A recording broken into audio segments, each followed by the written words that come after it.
السلام علیکم ورحمۃ اللہ وبرکاتہ۔ جی آج کے خواب میں ایک بھائی نے ایک خواب پوچھا ہے۔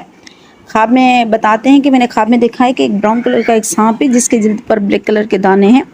وہ سانپ جو ہے جا رہا ہے تو میں اسے ایک اینٹ مارتا ہوں تو وہ اچانک میری طرف آتا ہے، پھر میں دوسری اینٹ اٹھاتا ہوں، پہلی اینٹ اس سے لگی ہے، پھر میں دوسری اینٹ اٹھاتا ہوں تو وہ گھر کے پاس سے نکل کر سامنے والے پلاٹ میں چلے جاتا ہے۔ پھر اس کے بعد میں دیکھتا ہوں کہ اس کے ساتھ ایک 14-15 سال کا ایک لڑکا بھی ہے، اور میں اسے زور سے لات مارتا ہوں تو میری آنکھ کھل جاتی ہے۔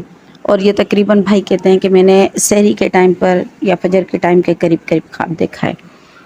تو بھائی اس خواب کی تعبیر یہ ہے کہ سانپ جو ہے خواب میں دیکھنا اس بات کی نشاندہی ہے کہ سانپ کے کئی مطلب ہوتے ہیں۔ پہلا مطلب ہوتا ہے یعنی دشمن کا، ایسا دشمن ہے آپ کا جو کہ آپ کو زیادہ ضرر نہیں پہنچا پا رہا ہے، اور پھر اس پر جو دانے ہیں اس کا مطلب ہے کہ وہ مالدار قسم